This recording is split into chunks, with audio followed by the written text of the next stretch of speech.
Bonjour, bonsoir à tous, bienvenue sur le Podcart. Aujourd'hui, nous attaquons le premier hors-série de cette saison 2. Ça va être un carton. Pour rappel, qu'est-ce qu'un carton? C'est une série de hors-série dans laquelle on couvre les OP ou les événements d'Airsoft sur lesquels nous avons pu participer.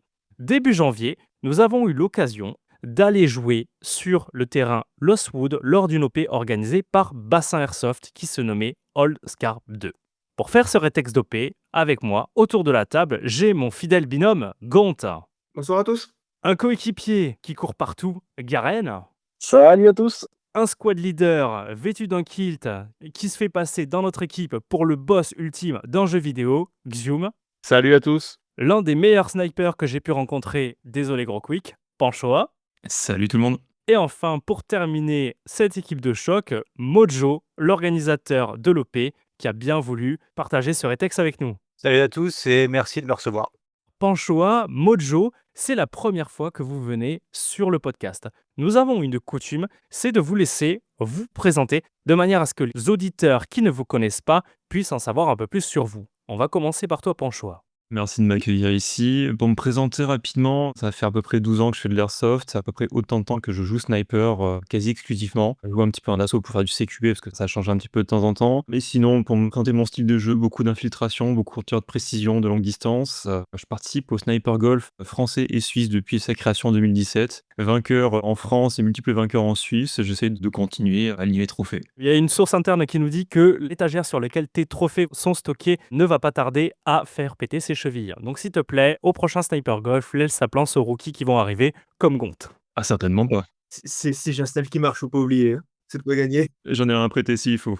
Le bon esprit de compétition. Mojo, est-ce que tu peux nous parler brièvement de toi? Alors déjà, je comprends mieux les exploits de Panchoa sur l'OP, parce qu'il a fait des sacrés kills. Donc moi c'est Mojo, j'ai un peu plus de 20 ans d'airsoft et je suis donc président de l'association Bassin Airsoft depuis 11 ou 12 ans je crois. Je suis joueur russophile, j'ai joué un peu partout en France et organisé sur une bonne quinzaine de terrains un peu partout en France aussi. Je suis orienté milsim depuis 10 ans en fait.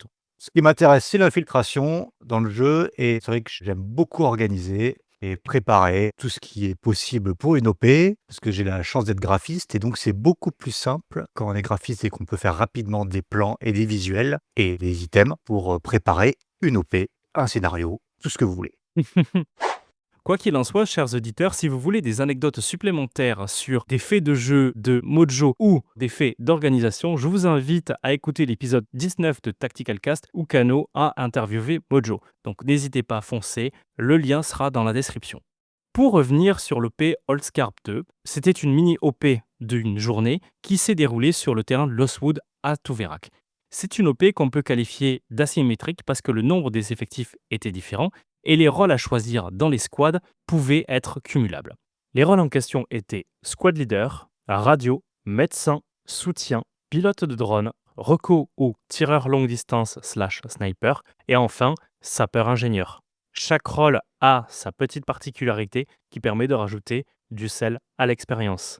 Cette OP a été motorisée sous le règlement Total Airsoft, dont on parlera tout à l'heure. 5 équipes étaient en jeu, une russe, une américaine et 3 équipes de mercenaires. C'était une journée à objectifs multiples. Chaque équipe avait un commandement qui ordonnait d'aller chercher tel ou tel objectif, ce qui permettait d'assurer un équilibre de jeu et de faire en sorte que tous les joueurs puissent s'amuser au cours de la journée. Mojo, je te propose qu'on parle du contexte de création de cette OP qui pour moi est particulière. J'ai l'impression que la dernière grosse OP publique que tu avais organisée, c'était FAO2. C'était tout à fait ça, c'était FAO2 sur Chasmé. Lorsqu'on s'était croisé avant mon départ de cette OP, on avait l'impression que cette OP ne s'était pas bien passée du tout, autant pour toi que pour certains joueurs. Qu'est-ce qui t'a démotivé suite à FAO2? Peut-être que j'ai réagi un petit peu à chaud, mais ça m'a pas vraiment démotivé. J'ai l'habitude qu'il y ait des problématiques. Et en fait, l'OP s'est correctement passé. Il y a effectivement des défections de beaucoup de joueurs. Ça s'est pas passé exactement comme on espérait. Mais en termes scénaristiques, par exemple, on était pile poil, notamment grâce à Resselfa. Mais enfin, je vais rester sur le mauvais côté de cette OP. Il y a des choses qui sont démotivantes après, mais ouais, ça m'a pas marqué plus que ça, hein. Faut pas s'inquiéter pour moi là-dessus. Après, il y a certaines équipes qui vont faire du beau jeu lors de stopper. Oui, il y avait des belles actions. On aime bien dire, nous, des beaux moments de cinéma, mais il y a eu des problèmes. Il y a eu des très bonnes choses. Voilà. Ok. De toute façon, jamais une OP est parfaite et il y a toujours quelques couacs, même si c'est une OP qui sera encensée de partout. Il y aura toujours eu des couacs pour certaines personnes. Tout à fait.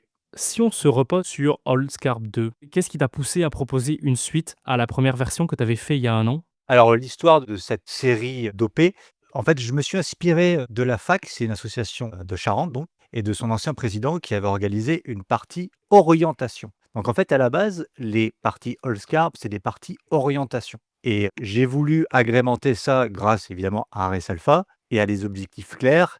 Et ça s'est petit à petit transformé, juste en l'écrivant, hein. C'est rapide à écrire une OP, hein. On est sorti de l'orientation, mais le but c'était qu'il y ait plusieurs squads. Surtout, c'est ça qui était important. Plusieurs squads, aucune alliance entre elles, que tu sois en terrain, hostile, dès l'engagement. Tout à fait. Et après, le scénario est pas spécialement particulier, mais un scénario d'airsoft, sincèrement, ça s'écrit en 1 heure maximum. Tu le penses, tu l'écris, c'est bon. Ce qu'il faut corriger ensuite et spécifier et recalibrer par rapport à l'effectif et tout, c'est les objectifs et tout le reste. Mais la trame de base, pardon, mais c'est du gâteau. Lostwood, c'est un terrain que tu connais, que tu as beaucoup exploité, donc tu sais aussi quand tu écris ton OP, avec la création d'objectifs par rapport au nombre de joueurs, comment tu vas essayer d'articuler les choses. Oui, tout à fait. Je me le répète encore une fois, mais avec RS Alpha, tu t'appuies dessus, tu sais ce qui se passe, tu sais comment arranger les choses. Parfois, tu ne peux pas les arranger, mais ça aide beaucoup. C'est sûr qu'en tant que MJ, RS Alpha, c'est quand même une grosse aide. J'ai une petite question par rapport à Ras Alpha.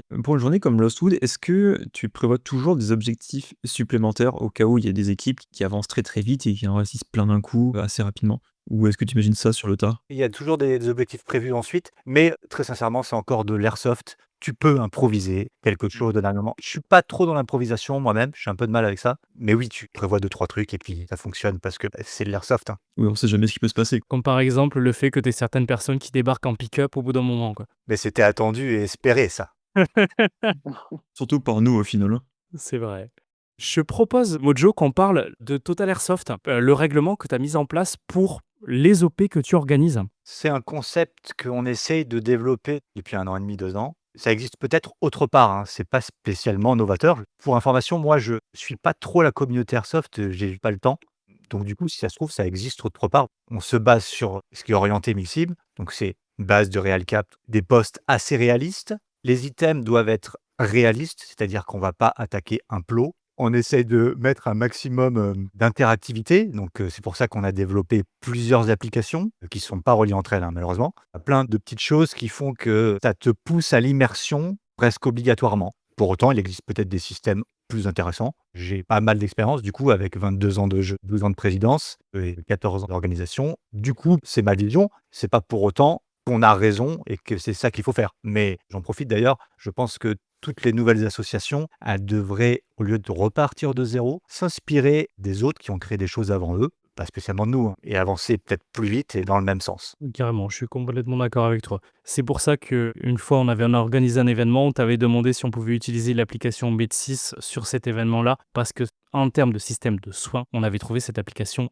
très immersive.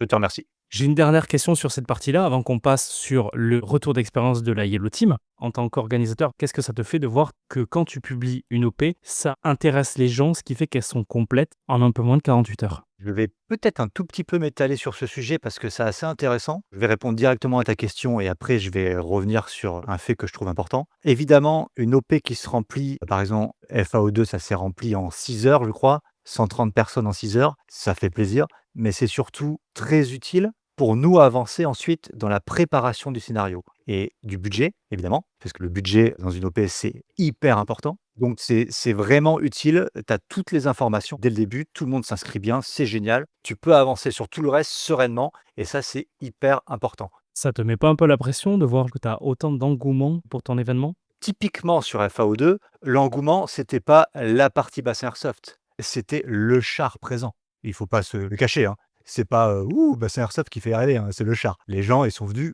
pour voir un char avant de faire du total airsoft. Et donc, je voulais rebondir là-dessus, je me permets, hein. Vas-y, c'est ta partie, hein. Ouais, on organise surtout du milsim depuis 2 ans et demi parce que mon association veut s'y diriger. Enfin, on s'y était déjà dirigé, mais on faisait pas mal de post-apo et un petit peu de fantastique à côté, qui était à mon goût beaucoup plus amusant à organiser parce que beaucoup plus compliqué à écrire et créatif en fait. Je suis un créatif, j'aime créer des histoires, des choses comme ça. Donc du coup, mon asso nous a poussé à faire du multi et ils sont contents et ça se passe correctement, mais c'est quand même moins intéressant. Mais par exemple, il y a quelques années, donc j'avais organisé un JN Soft, hein, on est d'accord, c'est un mélange de le grandeur nature et l'airsoft. Carrément, ouais. Il y avait 80 places et on en a eu que 40 qui sont venus en 3 mois d'inscription. J'ai adoré organiser cette partie et beaucoup ont aimé. Et par exemple, j'ai réessayé d'organiser un GN Soft pour octobre dernier, donc je l'avais lancé il y a un peu moins d'un an. Allscarp 2, FAO2, donc des parties orientées milsim, ça s'est rempli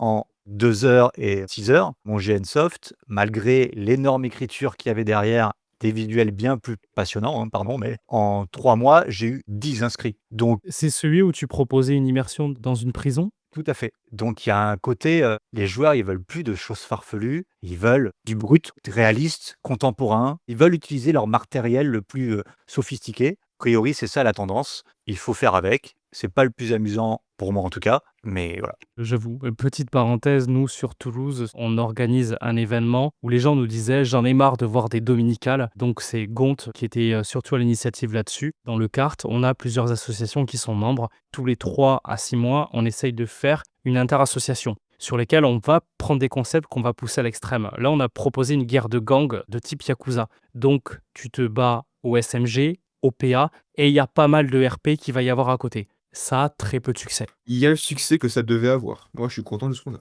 Je suis d'accord avec toi, mais on s'est rendu compte que les joueurs venaient pour tirer de la bille et qu'ils en avaient rien à faire de ce qu'il y avait à côté, de ce qu'il y avait à faire dans les scénarios. Et je me souviens que quand tu en avais parlé, Gênes, que tu avais organisé dans l'épisode avec Kano, tu disais que les soins étaient faits comme si c'était de la magie druidique ou autre. Et du coup, les gens, ça les sortait parce qu'ils n'avaient pas l'habitude de voir ça. Alors que pour le coup, c'est quelque chose qui change et qui m'attire le sourire parce que je me dis, c'est le type de partie que tu ne retrouveras pas ailleurs. Et aujourd'hui, les gens cherchent de l'Instagrammable aussi. Là, c'est full Instagrammable parce va y avoir des gens en tenue de loli qui vont courir après des mecs en tablier et des flics. Désolé, c'est vachement Instagrammable. Non, mais c'est ce qui est beaucoup recherché par les gens aujourd'hui. Oh, c'est pas le même Instagram, hein.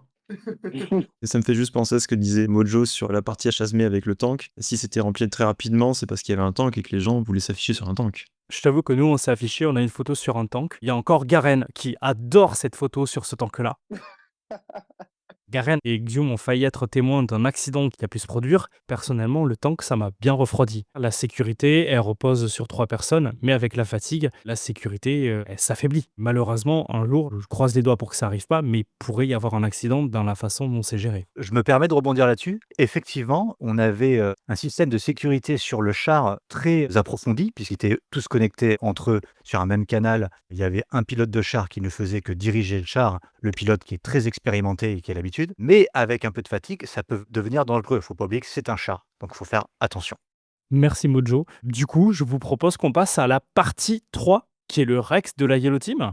Gont, Garen, Xium, Panchoa et moi, avec 2 autres joueurs qui sont Barbie et Kaku, qu'on salue. Nous faisions partie de la première équipe de la Yellow Team.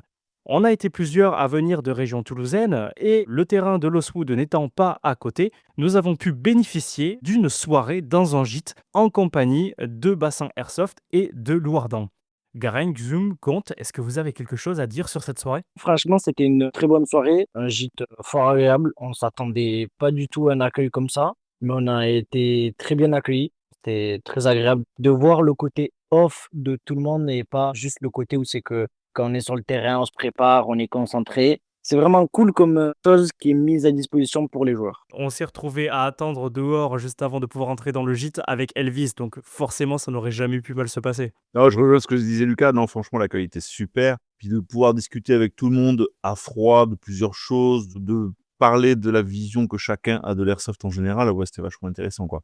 Bon, il faisait un petit peu frais quand on est arrivé. Le chauffage n'était pas allumé, mais non, soirée super conviviale, d'avoir pu échanger, enfin, ça s'est fait avec tout le monde, même avec des gens forcément qu'on ne connaissait pas ou qu'on avait déjà vite fait croiser sur un terrain. On pouvait communiquer, il n'y avait pas d'a priori, tout le monde était ouvert avec tout le monde. C'était vraiment un cadre super bon enfant, quoi. Quoi dire de plus, hein? C'était bien. On a bien déconné, on a pu se reposer et pas se taper la route, super tôt, depuis Toulouse. C'était extrêmement sympa à refaire. Je pense que c'est le genre de format pour des OP. Partir avant, faire un gîte, un Airbnb comme ça avec des potes, d'autres groupes, histoire de déconner un bon coup avant la castagne, c'est, le top de ce qu'on peut faire. On avait prévu initialement de se le faire entre nous 4 et on a vu la proposition qui a été faite par Bassin Airsoft sur l'événement Facebook qui promouvait l'OP et on s'était dit que c'était l'occasion d'aller rencontrer de bonnes personnes. Et donc on a passé une partie de la soirée avec les membres de Bassin Airsoft mais aussi les Lourdans. Et je pense qu'on a bien rigolé pour le coup. C'est vraiment super sympa, ouais. Puis après, il faut quand même pas oublier que pour le prix que c'était proposé, on n'aurait pas pu trouver mieux dans tous les cas, donc ça reste quand même très avantageux. Ouais, c'est super royal, enfin, c'était le top. C'était une très très bonne expérience aussi. Moi je la retiendrai surtout par le côté humain qu'il y avait. Et je valide la playlist de Mojo. Merci Guillaume, merci. Alors, c'est le gîte, au trésorier de l'assaut, hein. On aurait pu faire un meilleur accueil encore, hein. Vous êtes quand même sympa parce qu'il y avait quand même, des choses qui coincent un petit peu, mais On a eu froid, on a fait un escape game pour pouvoir trouver le compteur électrique pendant 10 minutes dans la maison avec des lampes torches. Finalement, quand tu regardes derrière, à la fin, ça passe un bon moment et ça fait des anecdotes, hein. exactement. Voilà, tout à fait. Non, c'est super sympa de passer, tous un moment ensemble là, c'est clair que c'est assez génial, hein. Enfin, moi, j'ai rapidement, croisé tout le monde puisqu'il y a trop de gens à saluer avec qui, prendre un verre. Super. Merci Mojo pour la soirée avant l'OP. Je vous propose qu'on passe rapidement sur la préparation qui a eu lieu sur le terrain, en commençant par toi, Panchois, parce que ça fait un bout de temps que tu n'as pas parlé. Ma préparation s'est faite assez rapidement. Pour généralement ce genre d'OP, je prépare tout la veille pour que ce soit rapide, en début de journée, que ce soit pour le passage chronique, etc. Là, c'était quand même très très agréable pour se garer, il y avait de la place. Le passage chronique, simple et efficace, tout ce qu'on aime, et puis rien à dire de particulier, j'ai rien qui m'a choqué quoi que ce soit. Classique et assez rapide. Je trouve qu'au niveau du briefing et tout, on n'a pas perdu trop de temps, donc ça c'était chouette, ça a permis de garder tous les joueurs concentrés sur l'OP. Je me permets de rebondir sur le briefing. Avoir un briefing aussi court, ça fait du bien parce qu'il n'y en avait que des joueurs expérimentés, donc on a tous déjà joué, on a tous une certaine expérience, donc c'est vrai que les règles de sécurité, on les connaît tous, notamment aussi sur les protections, etc. Et c'est vrai que tout ce qui était règles particulières au Total Airsoft, on avait droit à un petit livret qui expliquait toutes les mécaniques de jeu, et ça c'était extraordinaire d'avoir ça, je trouve, parce que quand il y a un problème, RTFM. Et là, c'était vraiment le cas dès qu'on avait des doutes sur l'organisation, RTFM, et on avait toutes les réponses. Donc pour vous, chers auditeurs, le petit livret qui nous a été remis, ça a été un petit livret papier qui résiste à l'eau. Il y a 6 pages à l'intérieur. Le classique respect, fair play, briefing terrain, sécurité, le chrony, les grenades, l'emport, la capture d'un joueur, ARES alpha, brief véhicule, brief radio, les règles de soins. Tout ça tient dans un petit livret que vous pouvez glisser dans votre poche. Donc c'était excessivement pratique et ça a été remis à tout le monde lors du passage chrony. Compte Xium, C'est, assez frustrant que ta batteuse passe au chrony et que 5 minutes après, elle décide que, bah, non, elle ne va pas tirer toute la journée. on t'avait dit de rien laisser dans la voiture la veille. Elle était pas dans la voiture, elle était dans la chambre avec nous. Donc à moins que ce soit vos rouffles, moi qui est déglingué. Niveau regard, c'était vraiment efficace. On n'a pas perdu du temps, c'était vraiment très bien géré. Le fait de passer le chrony par les commandants et par équipe, du coup, ça évite les queues trop longues. Il faisait quand même frais le matin, ça évite qu'on traîne trop immobile, quoi. Ça permet aussi de rencontrer son commandant. Exactement, et de pouvoir faire un petit brief rapide en tant que squad leader avec le commandant, quoi. Alors moi, contrairement à vous, je suis un petit peu plus exigeant, par rapport à ce passage chronique où j'ai fait 2-3 erreurs sur, les mises en place et du coup, pour moi, on a perdu du temps. Donc c'est pas parfait, non. Faut dire qu'on est arrivé à la fin parce qu'on a suivi Sony qui connaissait un raccourci pour arriver sur le terrain. Terrain que tu nous avais dit qui se situe à 10 minutes du gîte. Finalement, on a mis 20 minutes pour arriver. On faisait partie des derniers véhicules. Donc pour nous, effectivement, tout a été rapide. Ah, les raccourcis de Sonic, faut les oublier, hein. J'aurais dû suivre les coordonnées GPS de Célian. C'est bon à noter en cas de futur OP avec lui. Et c'est pour ça qu'on le ramenait souvent en véhicule sur son point de respawn. C'est vrai. OK. Je vous propose, les gars, qu'on parle du déroulé de l'opération avant de laisser le débriefing au squad leader et à l'organisateur. Alors, la Yellow Team, comment vous avez vécu cette journée? On régale. Excellent. De mon côté, comme je jouais sniper sur cette OP, notamment dans l'équipe de reconnaissance avec, Barbie qui était notre rôle, pour cette journée-là. Jouer un OP comme ça sur un terrain qui était immense, 150 hectares. ça fait du bien. On a beaucoup marché, pas mal de végétation, des biomes un peu différents au fur et à mesure qu'on avançait, avec des petits lacs au milieu, des collines aussi à grimper. Ça, c'était quand même assez physique, mais ça a permis d'avoir des affrontements, variés tout au long de la journée. C'est-à-dire que quand on avait repris une première fois les Américains qui avaient une mallette qu'on devait récupérer, notamment un scientifique, ils ont pris les hauteurs pour essayer de contourner et cetera, mais sauf qu'en étant en reconnaissance, on était un peu trop devant, qu'on a un peu perdu le reste de l'équipe qui s'est fait accrocher et qui s'est fait, descendre à ce moment-là. Quand on est revenu, on est tombé face à des Russes qui nous ont descendus aussi, sauf Barbie qui, telle une anguille, s'est échappé. Et la matinée qui était un peu compliquée, mais à partir de l'après-midi, ça a totalement changé. Mais quel a été l'événement qui a retourné la situation? On peut parler d'un certain pick-up, celui de Barbie qui nous a vachement bien servi pour pouvoir nous déplacer parce que la marche était très présente, c'était fatigant. En plus, avec ces messieurs qui venaient de loin, il fallait un peu les ménager. Donc on s'est dit, on prend le pick-up. Et à partir de là, ça a été n'importe quoi. C'est vrai que l'avantage du pick-up, c'est que ça nous a permis de découvrir beaucoup plus le terrain. Parce que c'est vrai que sur la matinée, on n'a pas trop vu du terrain ou quoi que ce soit. Et c'est vrai que l'après-midi, ça nous a permis de plus nous balader. On arrivait frais sur les objectifs. Donc ça, c'était très important. Ça a été quelque chose qui a changé la façon de jouer sur toute l'après-midi. Le pick-up, étant donné qu'on était une équipe qui, sur l'après-midi, est devenue motorisée, il a été utilisé avec parcimonie par notre commandement. C'est-à-dire que notre commandement ne nous envoyait pas à chaque fois sur la brèche. Elle nous faisait aller à plusieurs endroits du terrain, de manière à ce qu'on puisse couvrir beaucoup de zones, mais qu'on puisse être utile aussi à plusieurs endroits. C'est ça, c'est-à-dire que l'avantage du pick-up, c'était le déplacement rapide, mais c'est pas uniquement ça qui nous a fait gagner. Et c'est un très bon outil qui nous a permis d'avancer rapidement, mais après derrière, il fallait qu'on assure mine de rien, hein. C'est pas ça qui a changé radicalement le jeu. C'était pas un game changer, ouais. Puis on s'est quand même fait accrocher combien de fois? Une fois, je crois, avec les pick-up. Plus d'une fois, hein. On s'est fait accrocher dès le début, mais on s'est barré, donc ça a pas tenu. Sur un retour, on s'est bien fait prendre aussi, et le dernier passage de fin, donc c'est 2 gros accrochages et un petit. Le pick-up était à la fois un avantage, mais aussi un inconvénient, étant donné qu'on nous entendait venir de loin avec le moteur. Donc les gens avaient le temps de se préparer et de se mettre en embuscade. S'ils nous entendaient pas, c'est que c'était vraiment, sourd. C'est surtout qu'on arrivait sur les chemins, donc pour se mettre à couvert, fallait qu'on débarque du pick-up. Tandis que les autres, en fait, ils étaient à couvert, donc déjà pour repérer quasiment une dizaine de packs, c'était plus compliqué que eux avaient un visuel directement sur nous dès qu'on débarquait, quoi. Il faut savoir que au tout début de la journée, Panchois, toi, tu possédais en tant que reco un mini-drone, un outil Ares Alpha qui te permettait d'avoir une vision à 50 mètres à la ronde des joueurs qui entraient dans ton périmètre. Oui, totalement. Et drone que je me suis fait piquer, quand je me suis fait descendre par les Russes. J'étais deg. Ouais, cependant, dans la journée, on a récupéré un drone qui ne donnait pas la vision à 50 mètres, mais à 500 mètres. Ce qui, lors de nos déplacements, nous permettait de mieux voir et d'anticiper les potentielles embuscades qu'on pouvait avoir sur le trajet. Ah mais totalement et en plus pour l'anecdote, certes, j'ai perdu le drone 50 mètres, mais j'ai récupéré le 500 et là, j'étais quand même très, très content. C'était ma petite vengeance des Russes, qui nous ont descendus. Bah après, c'est quand même incroyable, ce système de drone. Et ça nous a quand même vachement sauvés parce qu'on arrivait, on savait tout ce qui se passait sur zone. Puis 500 mètres, on se rend pas compte, mais ça couvrait quasiment 3/4 du terrain presque. Et c'était un régal pour nous se déplacer avec le pick-up, quoi, franchement, hein. Ça et le combo drone 500 mètres et brouillage, comme ça nous on voit tout et eux ils voient rien, c'était parfait. Et en plus, c'est pas comme si on n'avait pas abusé fortement du drone. Ça, je pense que Mojo pourra, dans son rétexte, nous en parler. J'interviens directement même. Je ne savais pas ça. C'est-à-dire que vous aviez un drone 500 mètres que vous avez pu utiliser plusieurs fois? Oui, Qu'on a piqué à Bassin Airsoft. oui, C'était une antenne, c'est ça? Blanche? c'est une sorte de petit boîtier avec une petite parabole dessus, gris-blanc, ouais. Ah, je comprends mieux. OK. C'était dans les règles, il y a pas de souci, mais je comprends mieux, pourquoi.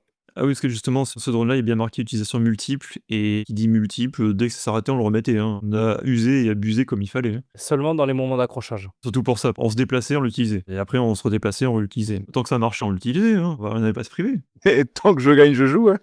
Non, il y en a un où c'était le brouilleur, où on s'est fait avoir, on l'a déclenché. C'était utilisation unique, mais apparemment, le moment où on l'a déclenché, c'était l'équipe des Russes et l'équipe des Américains qui avaient un gros accrochage pour pouvoir récupérer le scientifique. Ils avaient tous lancé des drones, et c'est à ce moment-là que nous, on a lancé un brouilleur. Oui, c'est vrai et c'était très amusant. On a fait chier tout le monde. C'était pas fait exprès, mais le résultat était incroyable. Il faut savoir qu'à ce moment-là, notre commandant, au début, nous disait « Allez récupérer le scientifique, ou si vous voulez, faites 500 mètres de plus et allez récupérer des lingots d'or à la cage d'or. » Nous étions des mercenaires.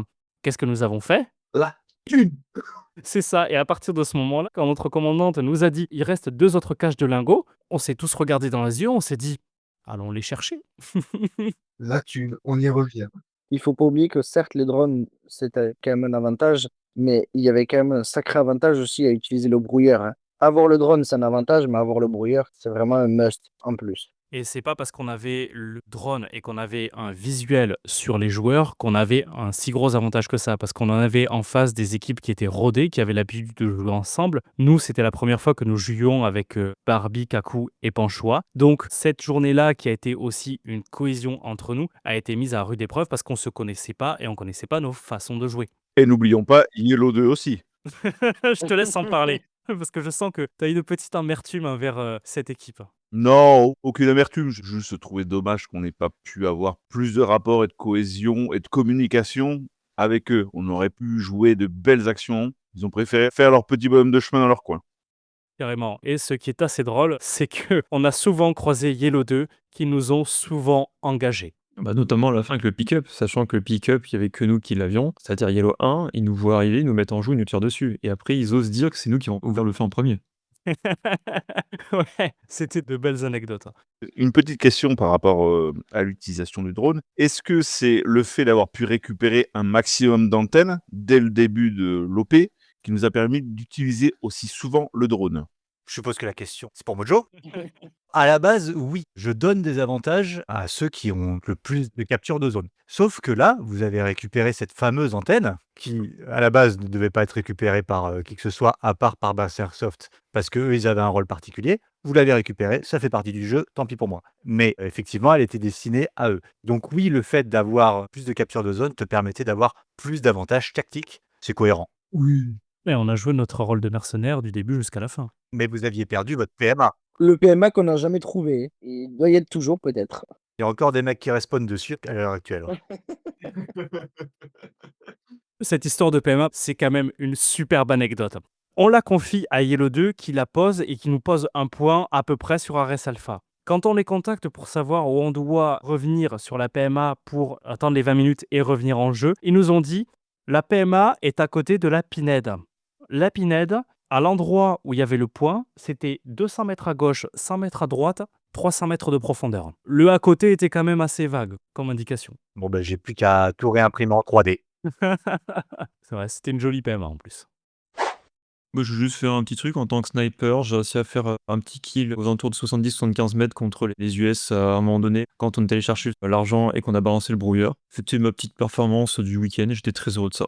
Un truc à partager pour les auditeurs qui voudraient participer à ce genre d'OP, surtout s'il y a du multi-rôle comme c'était là, où pour avoir plusieurs rôles pour un même joueur. Ne faites jamais le combo soutien médic, parce que courir, soigner un gars quand vous avez un sac à dos qui fait à peu près 15 kilos et une batteuse, c'est pas pratique.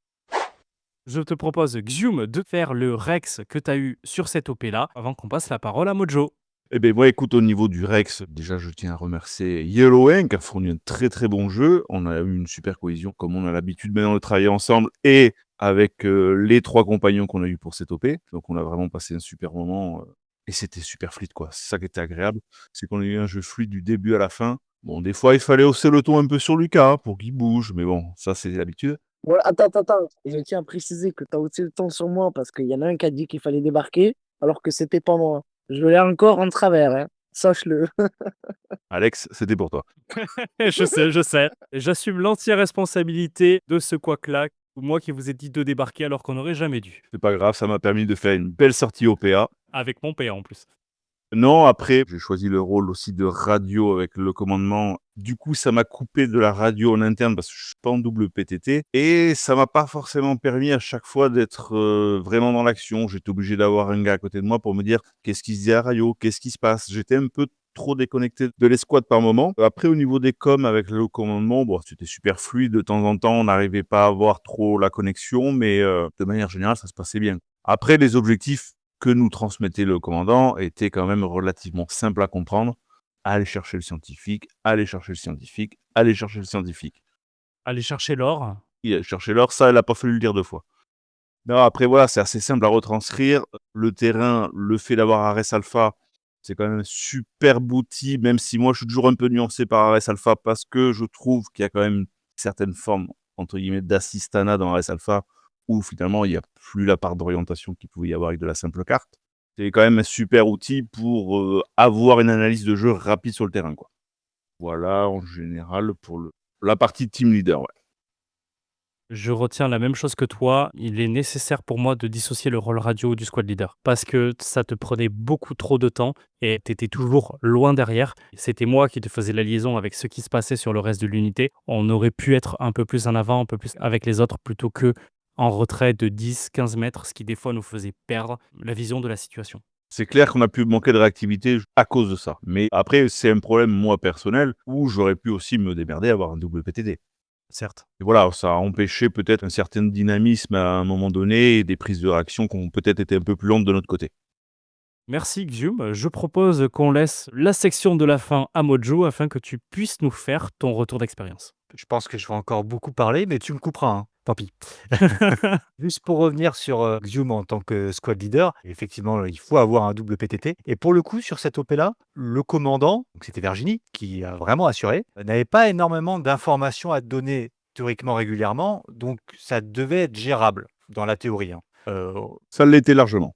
Ça, c'est clair que Virginie, elle assure en tant que commandant, il y a pas de souci. Il y avait une équipe qui était, bien en avance sur tous les autres, c'était, les USA. C'était la MAD Team, avec, la SOC. C'est pas l'équipe de Pimpin avec? Oui, tout à fait. C'est ça, ouais, la SOC qui joue Alpha. Un membre du RIA 33 aussi. Effectivement, Thomas du RIA et franchement, ils ont vraiment assuré. C'était, très impressionnant à la fois de les voir sur Ares Alpha à l'organisation tactique. Il y a une vidéo où il y a tous les déplacements de tout le monde. C'est super intéressant. Ils ont vraiment assuré, mais au bout d'un moment, ils se sont fait, avaler par tout le monde parce qu'ils étaient tout le temps assaillis. D'ailleurs, c'est vous qui les avez dépouillés, hein, sur un assaut qui a duré 1h15. 1h15 de combat. C'était, assez impressionnant. C'est quand même énorme, hein, parce que nous, un jeu, je tiens à préciser qu'on ne se rend vraiment pas compte que ça dure autant de temps. Donc, c'est vrai que c'est quand même énorme qu'on se dit qu'on a fait un assaut d'une heure et quart. J'arrive même pas à dire quand c'était qu'on a fait un souvenir avec parce que pour moi, tout a duré genre un quart d'heure, 20 minutes grand max. C'est ça. Avant qu'on aille chercher l'or, le moment où on s'est fait sortir et où notre PMA était devenu le fameux pick-up, Quand on était dans les broussailles, Gant. Ah là, OK. il y avait un endroit où Barbie et Pancho qui sont partis, moi qui suis parti aussi de mon côté pour essayer de contourner. Et le moment où malheureusement on s'était tous fait sortir et comme on était loin les uns des autres, c'était impossible pour toi de venir réanimer tout le monde. OK, je vois quel moment du coup. Il devait être 15h, 16h. Mais c'est quand même énorme parce que sur le moment, on n'aurait pas dit que ça avait duré une heure et quart quand même. C'est vrai que grâce au rétex d'Ares Alpha, on voit vraiment comment ça se passait et des fois, on était mais à des distances super courtes. Ouais, donc très gros combat, et je voulais juste revenir sur, les effectifs et la taille du terrain. Il y avait donc 150 hectares, hein. Ça fait plus de 500 mètres, d'un bout à l'autre du terrain, que ce soit du nord au sud et est-ouest et que 70 joueurs et donc 5 équipes. Je ne pense pas que vous vous soyez ennuyés plus d'un quart d'heure sur cette OP parce que finalement, il y a eu beaucoup plus d'affrontements que possiblement il y aurait dû avoir. Mais le fait, d'une part, qu'il y ait Ares Alpha et le fait que le scénario soit à peu près intéressant et cohérent, du coup, il y a toujours des affrontements. Ça, c'est intéressant parce qu'on le vérifie sur Ares Alpha et surtout, c'est plaisant à voir en tant qu'orga quand tu vois que tout bouge dans tous les sens et que ça circule correctement. Sinon, par rapport au retour global, sur cette OP, si c'est vraiment le sujet, il y a eu effectivement quelques problèmes de jeu, encore une fois, hein, jamais chez nous on y échappe a priori, mais sinon et ça s'est bien passé. Il y avait donc un commandant par équipe et les commandants étaient réunis, dans le hangar, mais ils avaient à aucun moment le droit d'agir, les uns sur les autres ou d'affecter le jeu. Nous, dans nos organisations, dans le Total Airsoft, il n'y a jamais de rendez-vous. C'est-à-dire qu'on ne fait jamais en sorte que l'équipe rouge attaque l'équipe jaune ou inversement. C'est totalement le hasard du scénario et les objectifs que vous donnent vos commandants. Certes, ils étaient ensemble et c'était très amusant parce qu'ils ont fait, une sorte de murder party ensemble et ils ont bien rigolé, à savoir qu'il y a une équipe qui se faisait écraser par l'autre ou voilà, ça c'était très sympa. Ils ont bien rigolé, ils se sont bien amusés. Mais par contre, on ne fait jamais aucun rendez-vous. Je trouve que ça sert à rien, que c'est anti-immersif. Ça, c'est notre vision, voilà. Oscar 2, ça a fonctionné pour, une partie des joueurs parce que surtout, c'est d'une certaine manière la symbiose de tous les joueurs qui veulent aller dans le même sens, c'est-à-dire, la réalisation de leur objectif et l'entraide des joueurs entre eux. Mais, il suffit qu'il y ait une équipe qui foire son truc et qui peut gâcher une bonne partie, hein. En l'occurrence, sur la dernière organisation qu'on a faite, donc c'était un CQB, il a suffi, de 2-3 mauvais joueurs qui ont fait des conneries et ça a retourné l'OP. Sur, All-Scar 2, Pour le coup, ça s'est très bien passé, mais All-Star 3, peut-être que ça ira pas pareil parce qu'il y aura un problème et les OP, c'est aussi du feeling et si les joueurs sont pas bienveillants envers les adversaires, c'est le plus important et qu'ils considèrent ça uniquement comme des adversaires et pas des partenaires de jeu, ça ne fonctionne pas. C'est un petit peu moralisateur ce que je dis, mais je trouve que c'est important. Ça va complètement dans la lignée de ce qu'on avait fait sur la trilogie des OP, où l'un des intervenants qui organise les OP Battle Squad qu'on a en région toulousaine dit que l'important, c'est de venir te donner du beau jeu et d'en offrir en retour. Complètement. On fait tous des erreurs de jeu, même avec, les super flyers là que j'ai créés, on fait des erreurs parce que dans l'adrénaline, dans la fatigue, tu fais des erreurs de jeu. Il faut surtout essayer de corriger ses coéquipiers tout de suite. Parce que si tu te fais corriger et engueuler par l'adversaire, ça passe beaucoup moins bien. Par contre, ton coéquipier à côté qui fait: «Tu un petit peu trop tiré là, tu un petit peu en overshot sur l'adversaire», ça passe beaucoup mieux. Il faut vraiment pas hésiter à gentiment reprendre ses coéquipiers pour éviter que l'adversaire le fasse. Je trouve que c'est important. Juste, d'autres informations, par rapport à l'organisation globale d'OP, c'est vrai que nous, on discute pas trop, on agit beaucoup. C'est-à-dire qu'on a une idée et hop, on part dessus. On n'attend pas que les 5 mecs, qui sont très impliqués dans l'assaut valident le truc. Alors on est 3 et hop, c'est parti, on part dessus. Il y a des assos, elles organisent rien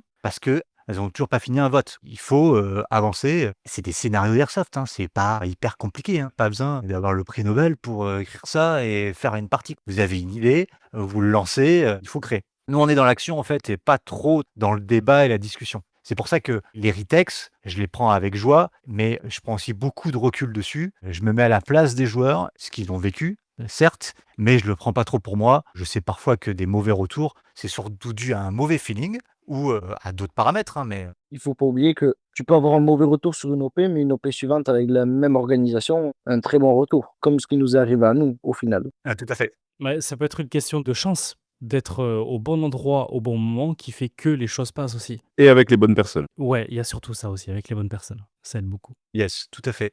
L'airsoft a vachement évolué, depuis une quinzaine d'années avec des outils comme RS Alpha, mais il y en a des meilleurs, hein, que ça encore et il faut utiliser ça, il y a des items partout, il y a plein de créateurs d'items, de créateurs de scénarios et là, je viens de voir, l'extraordinaire flyer, De Battle Squad Frontline, hein. voilà, je l'ai vu il y a 4 jours, mais c'est formidable, c'est ça qu'on veut voir, c'est des outils comme ça. Bravo au graphiste qui a fait ça. Je suis moi-même graphiste, j'aurais pas été capable de faire ça. Il est incroyable ce flyer, il est très, très clair, ça donne vraiment envie de participer. Il y a des assos qui sont à l'âge de pierre de l'airsoft, ils ont 15 ans de retard, il y a rien de créatif, ils ont pas copié les avancées des autres et s'inspirer des avancées des autres, il y a plein de choses à faire dans cette activité parce qu'il y a plein d'acteurs partout qui sont très performants. Voilà, j'en ai terminé. Super. Merci Mojo de nous avoir fait jouer sur cette OP où on a passé un très bon moment. Et avec Gont, on en parlait. Je crois que c'est la meilleure OP qu'on a fait de toute notre vie. Oui, carrément. Et on s'est bien amusé, on a eu du fun sur toute la journée, on regrette pas d'avoir fait le déplacement. Que dire de plus? À la prochaine, OP le bassin. Ouais, franchement, si tu fais une All Scarb 3, je pense qu'on reviendra avec un pick-up aussi. Oh oui. Et avec plus de monde pour faire une full yellow, mais que nous. Et dis-toi qu'on a parlé de l'OP à des amis qu'on a en région toulousaine et eux aussi sont désormais prêts à faire le pas, ne serait-ce que pour une journée, de venir aller tâter du terrain de Lostwood sur une organisation de bassin airsoft. C'est sympa pour vos retours. Merci à tous d'avoir participé à ce retour d'expérience d'OP. J'espère, chers auditeurs, que ça vous aura donné envie d'aller tester une OP bassin airsoft. Si vous voulez commencer à vous immerger dans un style de jeu roll-tac, c'est le genre d'OP qui peut vous mettre un pied dedans. C'est quelque chose qui est abordable et surtout, c'est une OP dans laquelle vous pouvez vous amuser. En tout cas, merci les gars de vous être prêtés au jeu. Et moi, je vous dis à la prochaine pour un épisode régulier. Bye! Salut tout le monde. Salut tout le monde! Au revoir à tous. Salut à tous. Ciao.